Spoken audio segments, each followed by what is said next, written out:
Greetings, everyone. Welcome to the Witches Movie Coven. Today's movie, The Princess Bride. I am Patti Negri. I am one of your hosts. You might know me from Ghost Adventures or The Witching Hour or from right here because we want you to be here. Richard-Lael, introduce yourself and pass it along. I am Richard-Lael. Richard-Lael is one name, not two. If I were just Richard, I would be something that I can't say on this show. I am known as the Gentleman Psychic. Of course, you would know me from also Ghost Adventures, University Magicus. You would know me from Scared and Alone, and you would know me from right here with Witches Movie Coven. And with that, Miss Heather Greene. Hi, everyone. I am Heather Greene, and I wrote the book Lights, Camera, Witchcraft, which I'm going to grab because I don't have it here. What happened to it? Oh, here it is. Lights, Camera, Witchcraft, the definitive guide of witches in American movie and television. I am also an editor at Llewellyn Worldwide. I work with wonderful authors who write all kinds of things, witchy and magical. I'm also a journalist, and you might have read my articles in various places along the way. Thank you. Courtney. That's me. That's me. Courtney Buckley. You may know me from Scared and Alone, where I am Ghost Bait, or here. Oh, there's me. There's us. We have a new episode coming out this Friday, so everyone, if you haven't seen it, can tune in and watch over there and see what we do. That'll be fun. But yeah, I'm so excited for tonight. I'm sorry I missed you guys last week. I was having fun in Disney. But when this movie was, brought up as a choice, I begged and pleaded, please don't do it without me because I have a big job to do tonight. So, Jason. I'm Jason Mankey. I've written 9 witchcraft books. Also for Llewellyn, though Heather's not my editor, this is my favorite one, The Horned God of the Witches.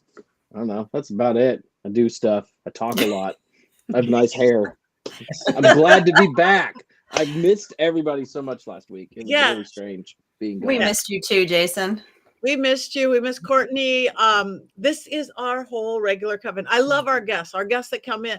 Chad, Laura, everybody who comes in is fabulous, but we're home. The coven's home. I must say that I have never seen this movie before, and I hear that I'm the only Inconceivable.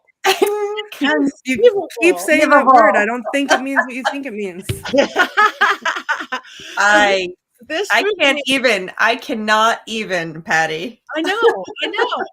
This passed by me. I don't know what I was doing in 87 or the next 20, 30 years after that. But I know what Deborah Blake says. What? Hi, Deb. Hi, Robert. Hi, everybody. You guys keep in that chat room. We love it. We want your thoughts. We want your agreements. We want your disagreements. But I didn't know that I was the only person on the planet who hadn't seen it. I obviously was in a cave that decade, but I have now watched it. So I've been de-virginized by The Princess Bride. And on that note, but if anybody else hasn't seen it, which I hear everybody has seen it, but if not one person else was in a cave with me, Richard-Lael, do you have an unbiased synopsis of the entire film? I do have. So before I can tell you about that, I will tell you one little personal story. My brother and my sister, we have nothing in common. Nothing excepting for our parents, but that doesn't count. I think that counts. Maybe it counts. Okay, we have our parents in common. So we have our parents in common, but we are completely polar opposite on so many things. My brother, you would not know this, but my younger brother is completely redneck. He wears his sleeveless shirts. He kind of looks a little bit like, oh goodness, what is his name? Larry the Cable Guy. My younger brother looks a little like Larry the Cable Guy. And my sister, she was a beauty queen back in the 80s. And both of them are blonde. Both of them have blue eyes. Both of them, they're very rural and very country, but that's who they are. And the only thing that held us together, it wasn't religion. It wasn't the fact that we had to sit in the back of the car together. None of that was, excepting for the fact that we would watch this movie, we would watch it together, and we would say all of those quotes, which I'm going to refrain from doing because that is Courtney's big job tonight. So, if you were hiding under a rock for the last 30 years with Patti Negri. Matthew, he was hiding too. Oh no, Matthew, you were hiding under that rock with Patti Negri? Hi, Matthew. Well, we forgive you because this is such a film that I'm not going to tell you my review, my positive or negative until the end, but I will tell you. So it's a lovely story about, it begins with a grandfather reading to his sick grandson. And as you get immersed into this story, you realize that it is a love story like none other. It's a story about a farm boy who is madly in love with the mistress, with a young lady who is, I don't know if she's the owner or the daughter of the owner, but she's on this farm. And he has a very special way of telling her that he loves her. And it was one day that she realizes when he said this certain phrase that he loved her and she loved him too. Unfortunately, he leaves to go out into the world so that he can make his fortune, so that he can come back and marry the woman that he is in love with. Unfortunately, he is captured by pirates. And these pirates, the dread pirate Roberts, is not known for releasing any of his prisoners ever. And so he has been lost. And in the interim, this young woman has been spied by the king, and he's Prince Humperdinck, and then he will be king.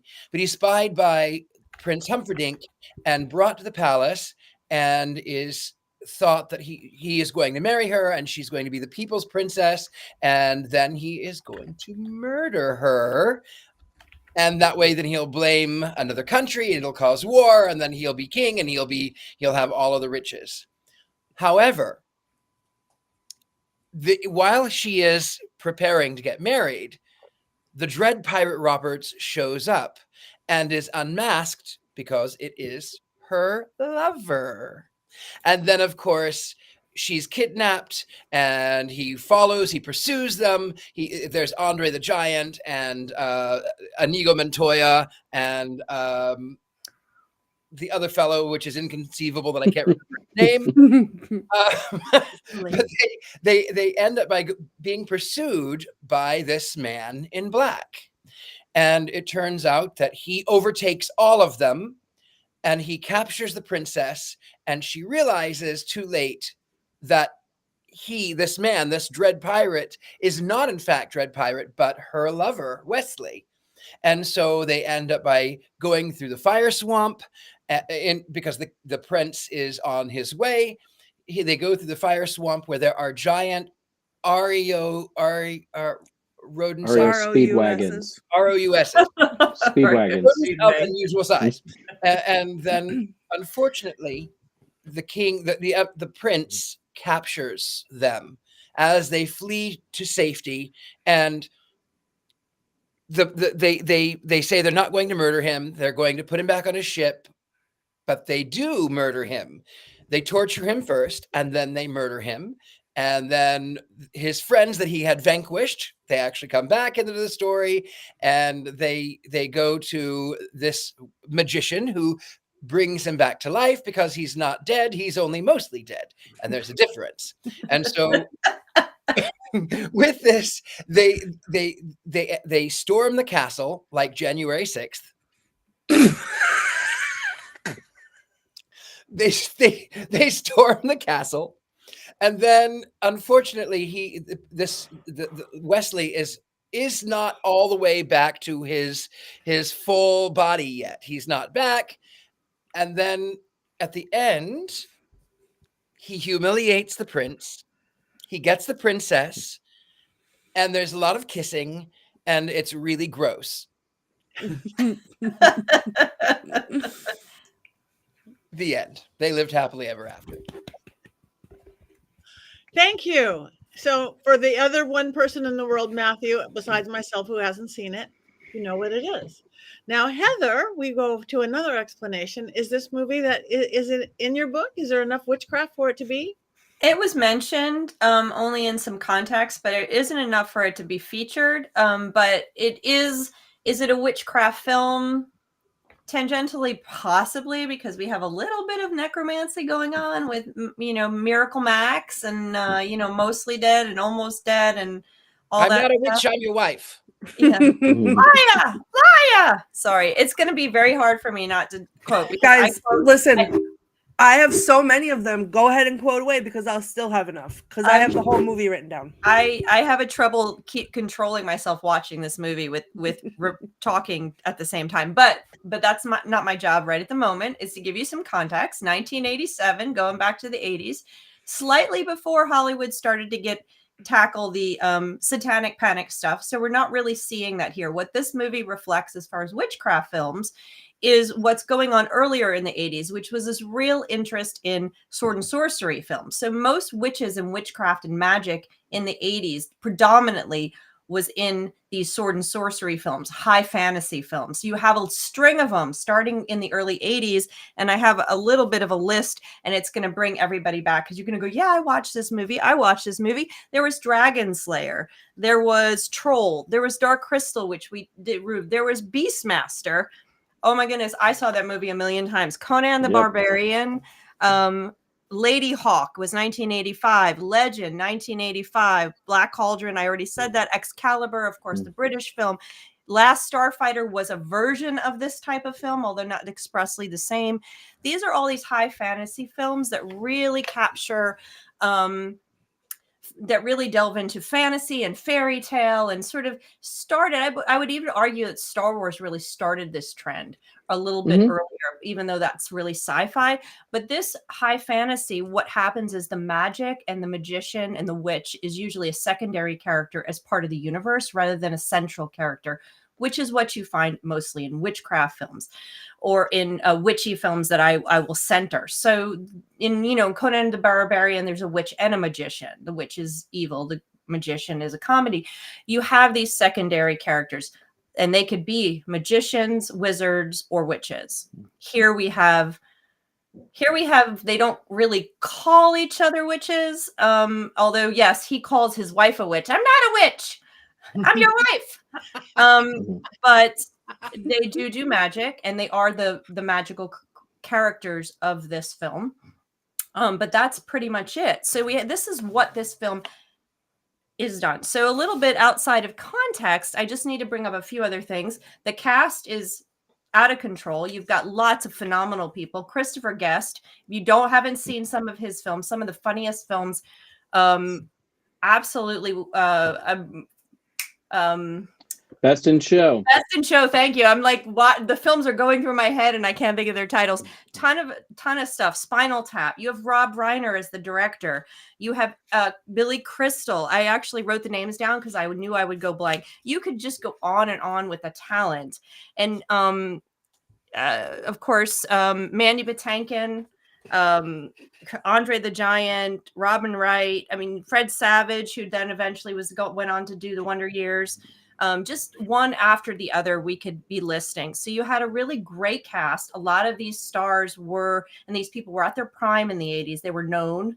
And then, of course, it's based on a book, which someone pointed out here. And this movie, according to my reading, was Rob Reiner wanted to make this movie for a long time. He loved the book. Okay. But nobody would do it. And so he finally got Norman Lear. Is that right? Mm-hmm. My brain is not functioning to remember all these names, to actually back him finally after some time of trying to get it. The book is itself sort of a comedy. The Princess Bride, S. Morgenstern's classic tale of true love and high adventure, the good parts version. So that's the full title of the book. He loved the book, finally was able to make it. And this is what we have. The one other little tidbit, which I only learned today, which I think is absolutely phenomenal and adds to my the proof of my view of this film, which I won't share later. But the soundtrack was done by Mark Knopfler. And if you don't know who Mark Knopfler is, he is most probably known for Dire Straits and Having Money for Nothing. So that is who did the soundtrack, which adds to the talent from that period of time to this film. So it is a power-backed talent show, and as far as the cast and direct and everybody involved. And then of course you have the context of the 1980s. I mean, when it comes to directors during that period, Rob Reiner made Spinal Tap, Stand By Me, and The Princess Bride. When Harry Met Sally. I mean, that's like an incredible run for a director. I don't think it gets much better than that. No, it does not get much better. And I actually was writing down a list of some of the other films, but you're looking at, I mean, just one after the other. He was on a roll. And this was his heyday. Pretty cool. Yes. All cult classics to some degree too. Yes. Right? I mean, just things that people quote, things that really have resonance with people. You know, Yeah. Princess Bride is that kind of movie that everybody talks about all the time. Even if you've never seen The Princess Bride, people quote The Princess Bride at you, and it feels like you've seen The Princess Bride. It's true. It's true. Too bad. There's no way that we can figure out a reason that we could do Spinal Tap here. It's not witchy enough. Oh, we got to figure out a way. I've never seen Spinal Tap. What? See, Patty, like I you're don't one to talk. understand. You never saw Princess Bride I never until. saw- But Spinal Tap. Okay. Okay. Christopher Guest is phenomenal. Everything he does is hysterical. Phenomenal. Did you just turn your light off, Jason? I missed. I it. I'm did. sorry. I've been back for 17 minutes, Courtney, and I've already had to turn my light off once because of you. Because of you, Buckley. Can I have a confession? And I'm also going to be turning my light off for Richard-Lael. This is why I already before he even says it. This is why I love Richard-Lael, because we're I always. too have never seen Spinal Tap. Oh my god! Oh my god! Turn that light off! Turn that light off! If I could, I would turn my light off. Yeah. Just Oh, this no, is almost like thumb over the camera bad. Thumb over the camera bad. I think we need to do it just for that reason. Yes. I think we have Trey put up that Mark Knopfler just auctioned off the guitar he used to record Princess Bride. And I know Trey, and I trust that he knows what he's talking about when it comes to auctioning off guitars. So that's pretty cool. I wonder how he probably got a pretty penny for that. Take all my money. Take all your money, right? Like, I want that. This movie for me it's so nostalgic because when I was first a teen, like not even a teenager, I was in elementary school, like coming to the end of elementary school, and I was being allowed to like leave my house and go to my friends' houses that were like in my neighborhood. Literally every single day after school, I would go to my best friend's house. We would each crack open a Diet Dr. Pepper, and we would lay on our stomachs on the rug in front of the TV, and we would watch The Princess Bride, and we would just quote it over and over. And we talk about it constantly all the time. What's your favorite line? Oh, what's your favorite line? This movie, and I know this is going to come as a shock to everyone because I've made it plainly clear that I don't feel these feelings. This movie makes me believe in love. Okay? In true love. Every time I watch this movie, I think, where is my Westley? Mm-hmm. And I think that same thing too. Right? It's beautiful. It's so beautiful, and it's fun, and it's just amazing. I just can't. There's so many things. And then the depth that went into it too, like Mandy Patinkin, if you've ever watched him on like TikTok or anything or do interviews, and he talks about how he in that scene towards the end when he finally gets a hold of the six-fingered man and he's repeating that line over and over again. Hello, my name is Iñigo Montoya. You killed my father. Prepare to die. And he keeps saying it, and he talks about the emotion that he put into that scene, thinking about his own father who was gone and what he would do to have his father back. Like, and he cries still to this day talking about it. And this movie didn't need more witchcraft to be a witch movie because it's magic. In a different way, it is. Yeah, it's just I feel like everyone that watches it gets something from it. everyone has a story about the Princess Bride, including the people that were in it, which is great. And like, what's his name? Carrie Elwes. Elwes is still doing appearances. Mhm. And it's still like, I mean, he's been in 1,800,000 things, but it's still as Westley from the Princess Bride. I just think it's one of those movies that is, and I'm not a big fan of 80s movies either, because Heather, all those movies that you listed, I've seen 2 of them. Don't particularly enjoy either one, but this movie stands the test of time. And for me, as a consumer of movies, like, it was magic when I watched it. It's magic every time I watch it, and I watch it constantly. It's in my rotation. It's one of my all-time favorite movies, and I think this is the movie that made me fall in love with quotes too. So this movie, I feel a lot of feelings, and they're good feelings, and I'm not mad about it. Yeah. What I love about this film is that there is something for everybody, regardless. If you're looking for a romantic comedy, this is it. If you are looking for a fantasy, this is the film. If you are looking for a film that is a little bit of a satire against sort of the princess in the tower and the swashbuckling pirate, yes, it's slightly tongue-in-cheek. But the major thing about it is family. Even from the beginning, from when it was being written, the author had asked his daughters, "What do you want me to tell you a story about?" And the one says, "A princess," and the other one says, "A bride." And so it became Princess Bride. So it was both. Stop. Aw. And then when we have Fred Savage and oh goodness, what's his name? Peter Falk.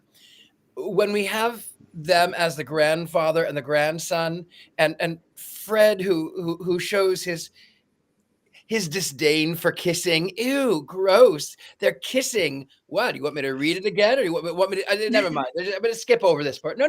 It's okay. It's okay. You can actually read it. I mean, the whole way through, the manner of storytelling it's so beautiful. And it has even inspired other films. Someone mentioned Shrek earlier. It's very much like Shrek, excepting better.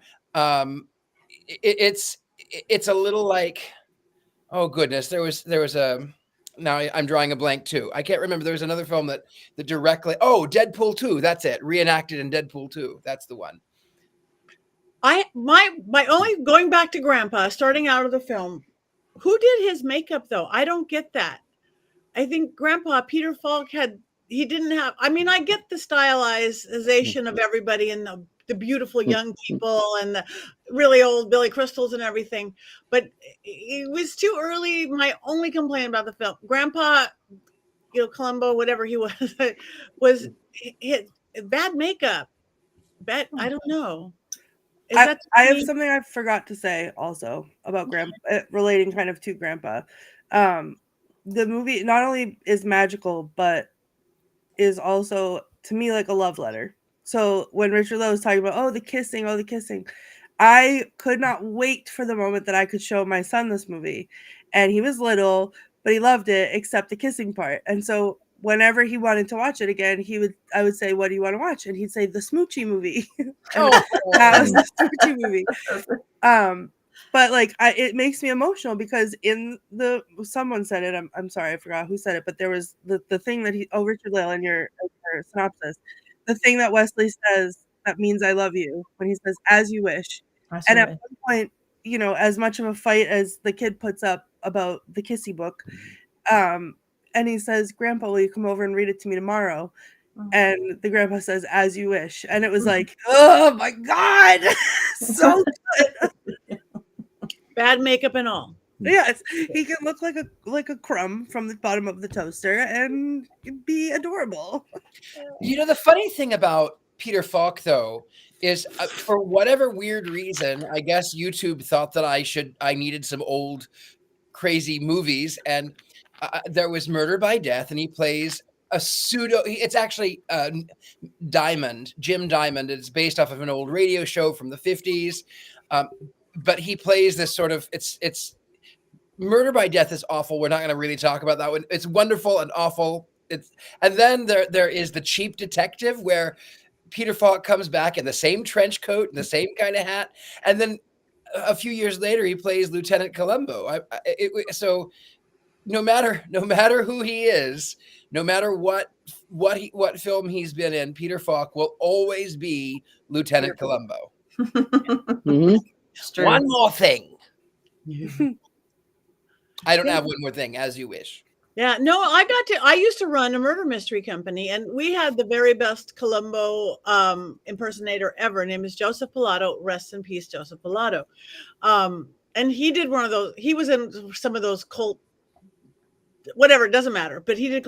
We got to do a Columbo for Columbo. They were there, wrinkled trench coat to wrinkled trench coat, cigar to cigar, doing each other back and forth. It was amazing. And so that was one of Joseph's highlights, to get to do that for Peter Falk, and he approved and loved it. So again, so I'm sorry I said that his makeup bothered me in the film, but that's right. What the fuck is wrong with you? Oh, too early in the movie. I don't know. I'm with you. I don't think the makeup was very good. To me, he looked like the Yoda character from Spaceballs. I mean, that's really what he kind of looked like. They could have done better there. I guess they were trying to disguise Peter Falk. They didn't. Right? They didn't. They didn't. No. Patty, I want to hear about your experience. Like, you're the only one of us, if I'm not mistaken, who watched it for the first time. And I feel like everyone remembers their first time. At least I do.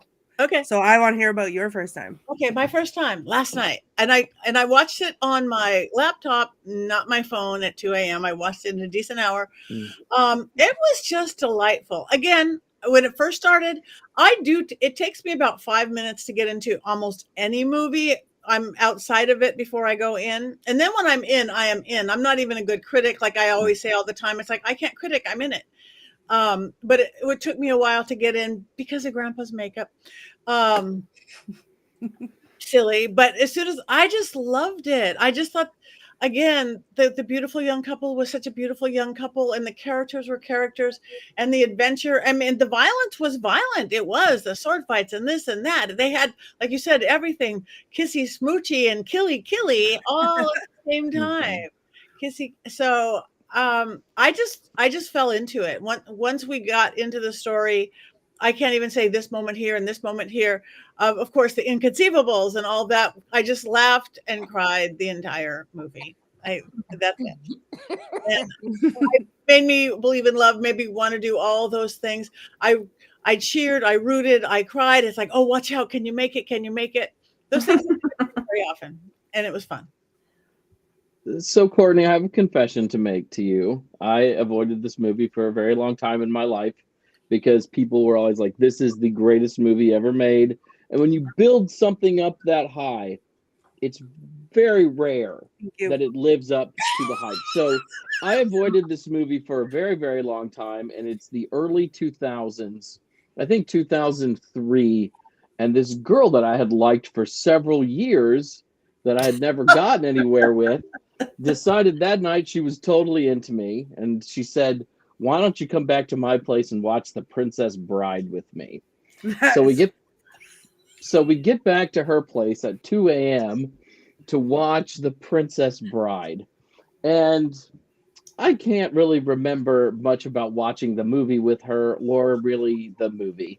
I just remember feeling sort of let down because I'd waited so long to watch this film and it just didn't hit that pinnacle that everyone else said it was. Now, of course, I was not sober, and it was 2 a.m. when we started, and I really had other things on my mind other than watching the film, which I will totally confess to.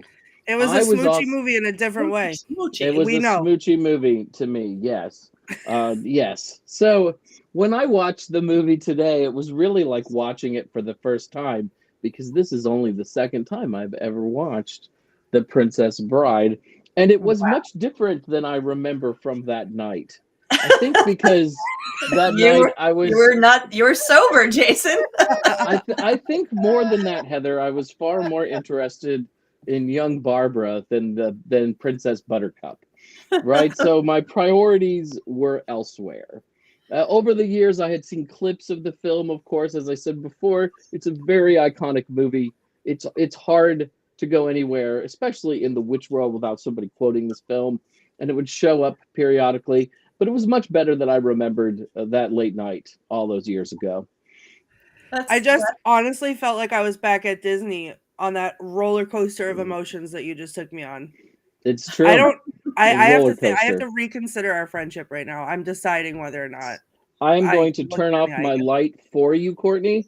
Thank you. This is my penance to myself for Thank you. my lack of princess briding. Mhm. Boo! Boo! Out to her! The queen of crime, queen of filth. Boo! I deserve it all. No. I admit it. I You- deserve it all. This keeps up, you're going to find yourself unemployed in Greenland, Jason. Great. I So know. maybe the whole world really hadn't seen Princess Bride. The whole world just thinks the whole world saw Princess Yes. Bride. Well, here's the thing. Here's the interesting thing, and I'm gonna jump in. I did see it in the 80s, and I've probably watched it 1,000 times since then. So when you watch this movie with me, I'm actually delivering the lines as they do, which is terribly Same. annoying. So Courtney and I need to watch this together. I would pay money. I will rent the theater out so we can be just us. Like And it just will the be two the of us. best. I'll go in with you. Oh, okay. There you Perfect. go. That'll be fun. So Note to self: do not watch The Princess Bride with Heather and Courtney. yeah, it's Sorry, probably I'm a bad idea. I'm I just think making a that note. in any Broadway musical movie, we probably would be very annoying. But besides that, the interesting thing about this love and the cult status, it's even beyond, I wouldn't call it even cult. The cultural iconic status of this movie, when it came out, it was panned. And like many of our other beloved movies, Wizard of Oz, for example, and Killing many others Tree, you've for another mentioned, the success of this movie came with DVD and cable. People watch it over and over. These kind of things are like other kind of comedies are like that. Monty Python and a lot of the Christopher Guest movies. When you watch this type of comedy over and over, people start to love it and people repeat it and the lines get repeated. And so it becomes now, but I'm going to argue comparing this, whether it's to Monty Python or to what's the one that Courtney loves? Your Killing Highness. Tree. What was that? Your The Highness. Killing Tree. No, not the Killing Tree, the night one. Your Highness. Your Highness. So if we're going to compare the comedy, a comedic thing, a comedic movie about this time, Monty Python, Your Highness, this one, I'm going to say that this movie is so well done. The other ones force the comedy. If comedy is I am trying to be funny, and everything that's so forced. The story is subservient to that. This is not the case for this movie, which is why it's so beautiful. This movie is so well balanced. The comedy comes out of the story. It comes out of the dialogue. It doesn't play for comedy. It plays serious. I mean, the story is serious. This is a love story. Every piece of this is serious. The characters are serious. None of them come to the screen saying, I am now going to be funny. This is really funny. Watch me. I'm funny. That's not what this does. Billy Crystal. What was that? Billy Crystal. No, it really, he's your old Jewish grandpa that's sitting there, honey, have fun swimming the castle. He's comedic, but he doesn't force it. It's what the character is. And it serves the story. And so the story rolls along and all these characters just come in and out and serve that story. And it's so well balanced that you never feel like you're being forced to laugh. You're never forced to be silly. It's just and it's so well balanced, so well timed. I can't believe that this bombed in the theaters as it did. Now I understand why a movie like Monty Python or some other kind of comedies, because comedy is really hard. The timing of comedy is so difficult. This one is so beautiful. It manages to be serious. It manages to be beautiful. It manages to be a good story. And funny as anything. I mean, funny as all get out. I mean, I can't stop laughing the whole time. And I'm like, you just want to love it. You want to give the movie a hug when it's done. And everybody wants their Westley. I found mine, but that's okay. As the one person in this coven who likes Your Highness, I can say you cannot even compare the two because Your Highness is stupid on purpose. But this movie is like a movie of heart in all the ways. And it literally my heart just opens up every time I watch it and I take it all in. And then it's like you said, like I literally sit there at the end like a giddy little schoolgirl kicking my feet and hugging my blankie and being like, oh, this is so great.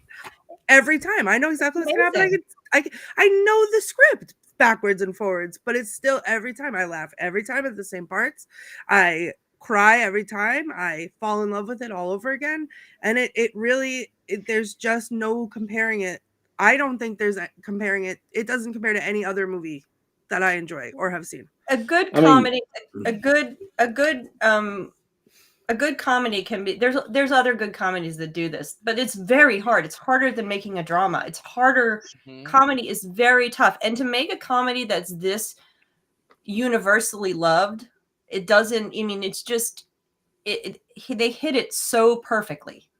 They just did. And it's Rob Reiner. This is one of the best movies that has come out of Hollywood, in my opinion. I mean, just as far as filmmaking and storytelling, cinematic storytelling, it isn't perfect makeup. There also was a lot of weird cuts during the Dread Pirate Roberts when he attacks the castle, which is nothing like J6 Richard-Lael, but that's another comment. Anyway, when he rolls up, there's some weird cuts that were bothering me. It's not perfect, but this movie's going to stand the test of time. It is probably one of the best comedic movies to come out of Hollywood, just all around, in my opinion. I will die on that hill. It wasn't shot on a soundstage like Wizard of Oz, but while I was watching it, it reminds me a lot of the Wizard of Oz. Just the way some of the shots are set up, how it looks, because it has a very timeless look. I don't think you look at it and go, oh, this is 1987. There's just something a little bit different and outside of everything else, which is how I always perceived the Wizard of Oz too. And I will say it gets better with repeated viewings because my second was so much better than my first. Your first doesn't count. It doesn't count, Jason. That night does not count. That night definitely counted, Courtney. It counted for something. It did not count for Princess Bride. It didn't count for Princess Bride viewing. Yes. No. As much as I loved the film, there was always one scene that always kind of scared me a little bit, and that was with Andre the Giant in the wheelbarrow and the what do they call it, a Holocaust cloak, and there will be no survivors. And they're burning him. They're burning him. I worried about that. I worried about him. Yes. Also, just shout out to Andre the Giant, who's so good in this movie. He has like such personality and like that whole love and that heart that people keep talking about in this film. Like he really, you could see it in him, right? As somebody who grew up watching wrestling during that period of time, I mean, I love Andre the Giant, but it's so nice to see this other side of him when he's not trying to strangle Hulk Hogan the whole time. So it was really great. I think he steals every scene he's in. I mean, just way to go, Andre. My favorite always as a kid watching it was at the end when Buttercup jumps out the window and he catches her. Hello, and she just lady. she just looks like a little doll. And he has the horses with him. And it's just so cute. Like I just love him so much. How did the other two guys get down? They never show them jumping out of the castle getting caught by Andre. They're just all of a sudden on a horse. That's witchcraft. Miracle Max at it again. Apparently, Billy Crystal ad-libbed a ton of those lines, and I read in one Variety article when Rob Reiner was talking about it is that they I think it was Mandy Patinkin. They couldn't stop laughing at Billy Crystal. They had to do the scene so many times because he just kept ad-libbing. Like the whole thing where he says, it's his favorite thing, except for what is it, a pastrami sandwich? I can't remember how the line goes, except for that with the little hot and a very that was a total mutton sandwich. That was total ad lib on Billy Crystal's part. So you rewatch it and just watch it knowing he's ad libbing a good portion of those lines, and they were just having trouble shooting it because they were laughing so hard. But yeah, this was shot in England. It looks like it too. It does. Yeah, it was. It must have been a big budget for the day, right? Just because of who was in it. I don't know what the budget was. $15 million. $15 million for the moment. What was it? No, it's not completely gigantic. Apparently, a number of people were trying to make this book into a movie, and just were not. They wouldn't do it. They kept dropping it. Even I read one article that said they even had Truffaut coming out, pulling Truffaut to try to get him involved in trying to make the movie. I can't even imagine. I am so glad Robert Reiner did it. He did a brilliant job, and I'm going to keep saying that. Can we just look in what's happening in the comments right now? Heather, you brought up the scene with the sandwich. We are quoting in sequence with different people. The whole scene's being quoted. Laya! Mutton with a tomato sandwich when the tomatoes nice and ripe and the mutton is nice and lean. Look at this. This is what this movie does. I love it. It is what it does. It's a great movie. I'm gonna watch it again. I'm probably gonna watch it again and I'll watch it again next week probably after talking about it. I watch it every couple months. I watch this one over and over more than any Monty Python, and I quote that one randomly. But this one, no. See, there goes Jason. Sorry, Monty Python's fun, but the movies are not perfect, wonderful movies as a whole. This is a wonderful movie. It's right up there with some of my other favorite comedies, like A Philadelphia Story, and Bringing Up Baby, and just The Thin Man, and all the old ones I love. This is just perfect filmmaking. Thank you. Better than I Married a Witch. It's different. It's different. It's different. Yeah. It's completely different. All right. Well, we have talked about it. Every week I don't remember if we get Jason's minute or we vote first. Quotes. We need more quotes. Oh no! Quotes. What am I, invisible? Oh wait, did my invisibility cloak work? I have no brain power, Courtney. It's amazing. I'm not dribbling on camera. Buckley delete us? What happened? I'm going back to dribbling on camera because I have no brain power. So quotes. We saved you a lot of time for quotes. Well, good, because I'm gonna need it because the whole movie was a quote. I think I will start with. Obviously, we've talked about a lot of them. I think the most iconic to me always was the "Hello, my name is Iñigo." I say it daily. "Hello, my name is Iñigo Montoya. You killed my father. Prepare to die." Anytime someone says hello to me instead of like hi or hey or what's up or anything, they say hello in my brain immediately. "Hello, my name is Iñigo Montoya. You killed my father. Prepare to die." You keep saying that. Why do you keep saying that? And then inconceivable. You keep using that word. I don't think it means what you think it means. And so that's a line I also incorporate into my daily life. You keep saying that. I don't think it means what you think it means. But as a kid, when we would talk about, oh, what's your favorite line? What's your favorite line? My favorite line as a kid was when Westley, as the Man in Black, was going through like all the trials and he had to go fight Iñigo Montoya and then he had to go fight Andre the Giant. And I forget what he said to start it off, but they're talking about like fighting man to man or whatever with Andre the Giant. And he says, "You mean you put down your rock and I put down my sword and we try to kill each other like civilized people?" That was always my favorite. And then I can't even quote it because it's so long and the whole thing is so good. But it's when he's with wow, now I'm blanking. It's Contagious. The poison. Inconceivable. Oh yeah, Vizzini. When he's with Vizzini and he's doing the poison cups, and it's the whole thing, the whole monologue about how he knows what cup has the poison. It's fantastic. So smart, can't be outsmarted.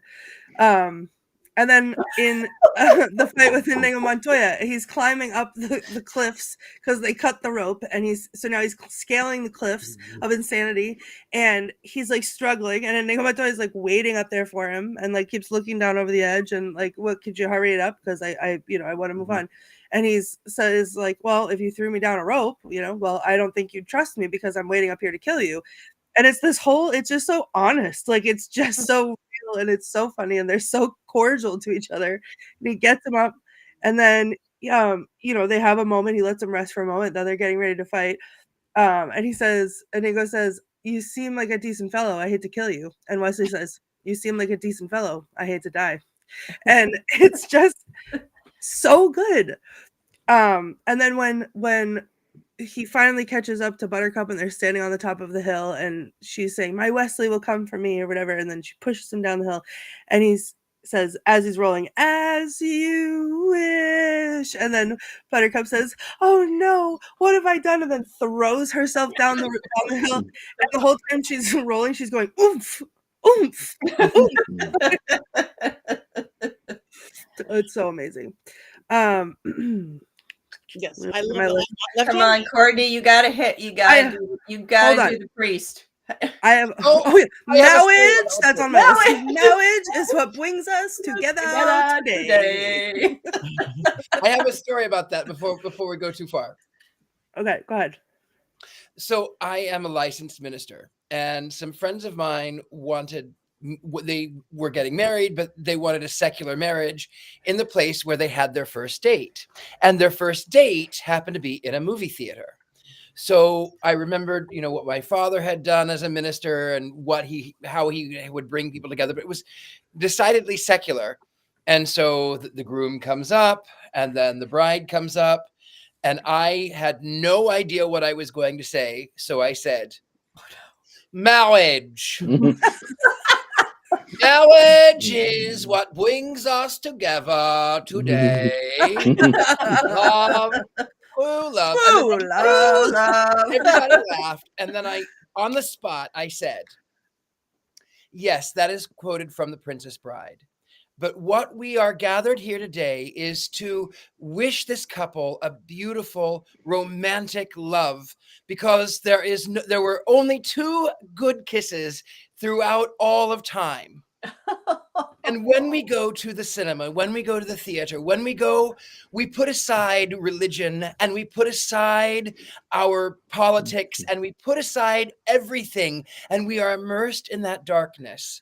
And we look up on that stage, and these people are our friends and our family, and we identify with them. And the only thing we want in that darkness, in that moment, is just love." Stop.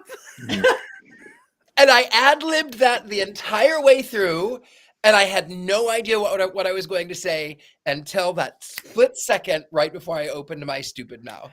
Beautiful. Wow. Gosh. Oh. Courtney still has quotes. Can you continue? Yeah. that was beautiful.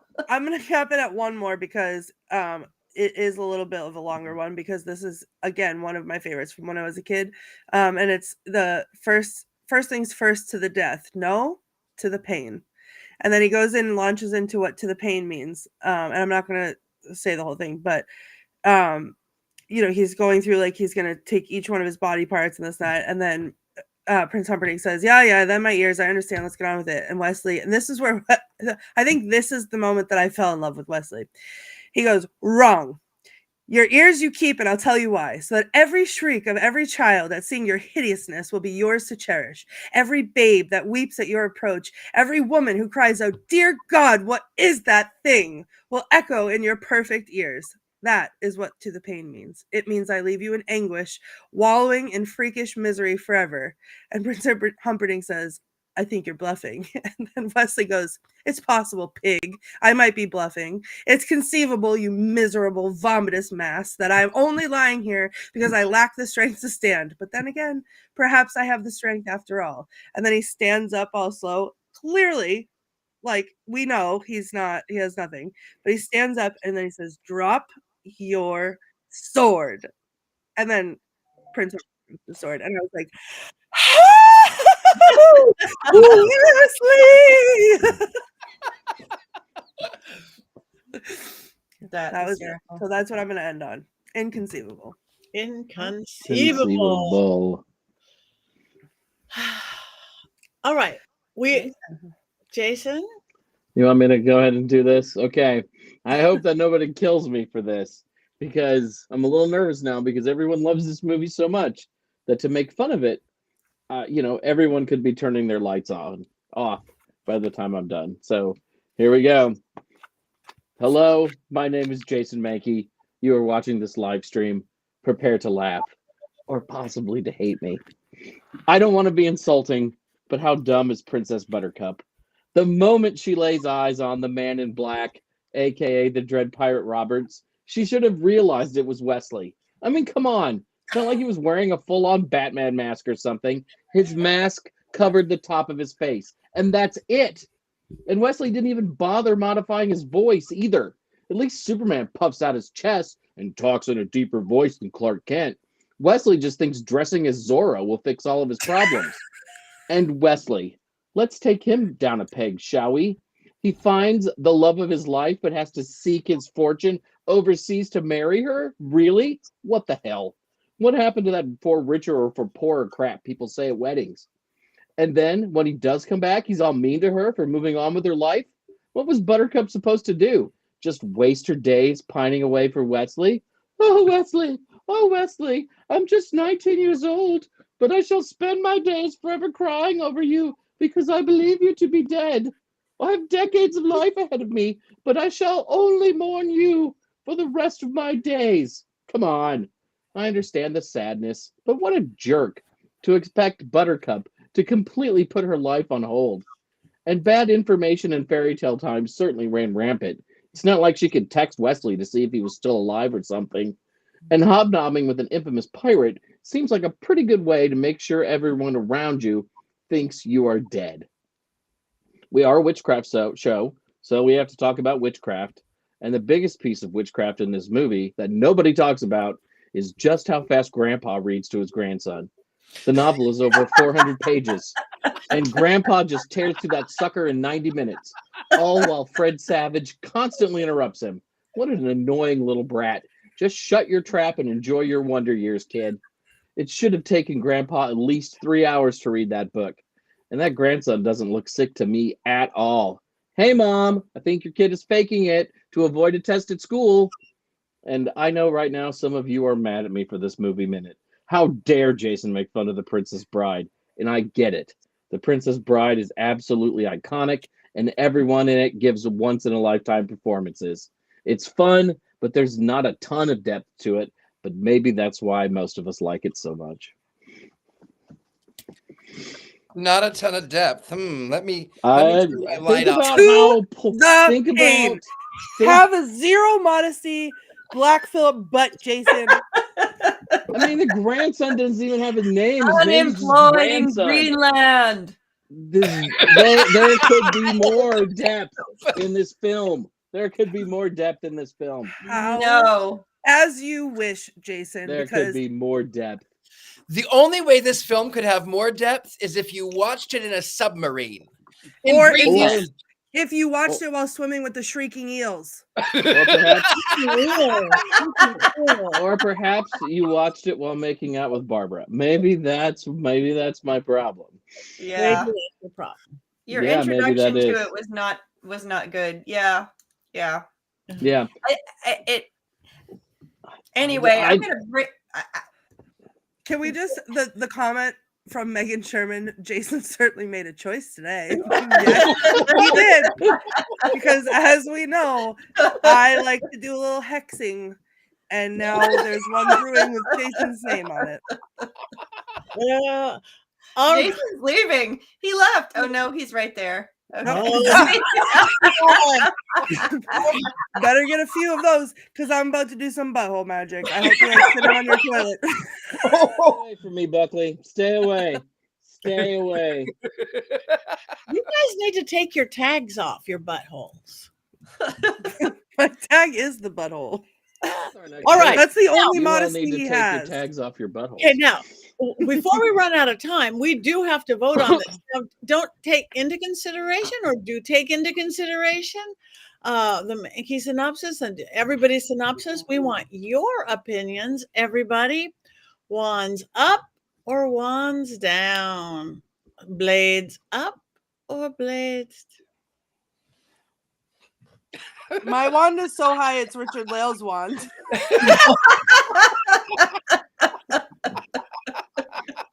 Up. Okay. Up. Okay.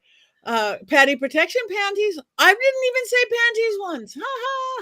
Okay, up. Yeah, Okay, we have Jason's not gonna need some, anything but up so yet. someone can get them shipped. I'm not giving it a thumbs Jason down. needs Patty protection card. Jeez.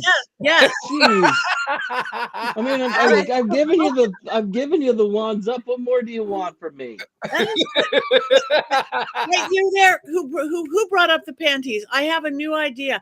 For my protection panties, I always have the helm of awe. We need big evil eye protection panties. Yes, we do. That's a good Yeah. idea. Yeah. Okay, my bunnies. Okay, one's up. Everybody, I have not seen a wands neutral or a wands down yet. This indeed may be. Take off. This may actually be the first time we have never had. I mean, that we've only had wands up. This may be the first movie in history of the Witches Movie Coven. So here's Patty, I don't think that's a wand though, right? You have right there. no, it's a blade. It's a blade because they're Oh, short. okay. Oh, got it. Okay. Inconceivable. Inconceivable. Yes. You keep saying that word. I don't think it means what you think it means. Also, credit to producer Rob, whose birthday, it was his birthday on Friday. So happy birthday, Rob, who chose this movie as his birthday movie. Well Yes, done. happy birthday, Rob. Thank Happy you, Rob. birthday. Well done for choosing the movie, Rob, but thumbs down for casting Jason in this coven. Oh, holy crap. Holy crap. Coven casting. I've been Wow. those together before. Wow, I that knew was really that was way more than a shot across the bow right there. I knew I was going to get in trouble for that one. I knew it. And you I did. knew it. And you did. This Why couldn't we have done this last week when I was gone? Oh, Because I because was of Courtney. open. That's right. So now, yeah, We because love I didn't you love anyway, this movie Jason. 100%. Oh, All right. But all ones up. Funny movie minute. But what are we seeing next week? Next week, we just said it. Next week is it's Blair Witch Book of 2. Shadows. Oh. Blair Witch 2. Blair Witch 2. That's the Book of Shadows. So this is not the one from 2016 that came out. This is the Blair Witch Project 2, which came out, I think, in 2000 or 2001, something like that. Okay. Blair Witch 2, 2000. Book of Shadows. Look for the one that says Book of Shadows, not Electric No, I'm Boogaloo. not laughing at a joke that Jason made. Not Electric Boogaloo. The joke All was right. good. The joke was good. Before we go, anybody have check-ins? You guys, if you're here Friday night, make sure you guys tune into Scared and Alone live with these geese. See Courtney get scared. Are you going to bring a doll with you? So Rosie's been coming with me, and No. Dean doesn't like that, but I don't know. She keeps telling me she wants to go. Okay, so wait and that's see, and her right make sure there. you watch it. If you're not watching that, or if you're in Las Vegas, come to see me. I'm doing 2 seances, workshops, spell casting, practical magic, storytelling, and a ghost hunt, all between Friday and Sunday at the Halloween Emporium in Las Vegas, Nevada. So come see me there. And anybody else, what do you got coming up real quick? I'm going to jump in, and we got 2 more days to apply to present at Mystic South and to take advantage of the lower tickets, the lower cost tickets. They change on March 1st, so jump in there right now, Mystic South. That's in July in Atlanta, and Jason, both Jason and I believe, are going to be at Pagenicon in a couple weeks in Minnesota. That's going to be a really fun time. Lots of our witchy and magical people there doing stuff. I'll be presenting 3 presentations. Not my doll one. That's coming in Atlanta, but I'm doing 3 presentations there. So come out and join us. Right? You're going to be there, Jason. 2 workshops, 1 ritual, 2 panels. I'm going to be really tired. Nice. Come join us. Yeah. There's it. I'm on the road a lot. We're out of time. Let's go. So stop getting me on there. I'm not even allowed to talk anymore because Courtney hates me now. As soon as the hex is over, we can be friends again. But until then, if you could send me some of that hair, I'd appreciate it. You have your hair is extra special tonight, Jason. It is. It is extra special. Yeah. So, is there something we would do other than cackle for the Princess Bride? Nope, we'll cackle. You guys are afraid of everything else now. Okay. Yes. Here we go.